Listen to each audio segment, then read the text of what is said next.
Hello বন্ধুরা, আলু ভাজা, আলু চচ্চড়ি, আলুর দম খেয়ে খেয়ে মুখটা একদম হয়ে গেছে, তাই ভাবলাম একটু আলুর টকাটক করি। আলুর টকাটক তৈরি করা খুব সহজ। প্রথমে কুকারের মধ্যে আলুগুলোকে দুখণ্ড করে করে নুন দিয়ে বসিয়ে দাও। বসিয়ে দিয়েই 4টে সিটি মারতে বলে দাও কুকারটাকে। তারপরে আদা, রসুন, পেঁয়াজগুলোকে খণ্ড খণ্ড করে কেটে নাও। তারপরে ফোড়নের জন্য থালাটা রেডি করো কারি পাতা, সর্ষে আর শুকনো লঙ্কা দিয়ে। আলু সিদ্ধ হয়ে গেলেই কুকার থেকে নামিয়ে আলুর খোসাগুলো ছাড়িয়ে একটি বাটির মধ্যে আলু, তার মধ্যে বেসন, তার মধ্যে নুন, লঙ্কার গুঁড়ো, হলুদ গুঁড়ো দিয়ে কাঁচা লঙ্কা কুচি দিয়ে আলু ভালো করে মেখে নিয়ে একটা মণ্ড তৈরি করে রেখে দাও।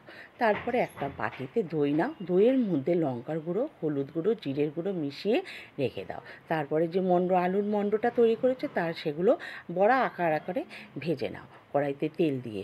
ভাজা হয়ে গেলে কড়াই থেকে সেগুলো তুলে নাও। এইবার মিক্সিতে আদা, রসুন, পেঁয়াজগুলো দিয়ে ডমিয়ঙ্গার করে দিতে হবে। করা হয়ে গেলেই তারপরে কড়াইতে শুকনো লঙ্কা, কারি পাতা, সর্ষে ফোড়ন দিয়ে মিক্সিতে ডমিয়ঙ্গার করে রাখা মশলাটাকে দিয়ে দিতে হবে। তারপরে নেড়ে চেড়ে কালারের জন্য টমেটো সসটা দিয়ে দাও। তারপরে ওই যে দইয়ের মিশ্রণটা করে রেখেছিলাম না, দই দিয়ে, হ্যাঁ ওই যে মনে আছে গো, সেইটা ঢেলে দাও। তার মধ্যে একটু সামান্য জল দিয়ে দাও।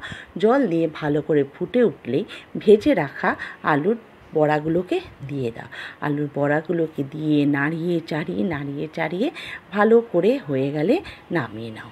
নামিয়ে নেওয়া হয়ে গেলে আর কাঁচা লঙ্কা, ধনে পাতা দিয়ে পরিবেশন করো। কিন্তু আজকে আমার কাছে ধনে পাতাটা নেই। এটা রুটি ও পরোটা দিয়ে বন্ধুরা খেতে দারুণ লাগে। ভালো লাগলে লাইক, কমেন্ট, শেয়ার করো। থ্যাংক ইউ বন্ধুরা। ও সাবস্ক্রাইব করতে ভুলো না কিন্তু।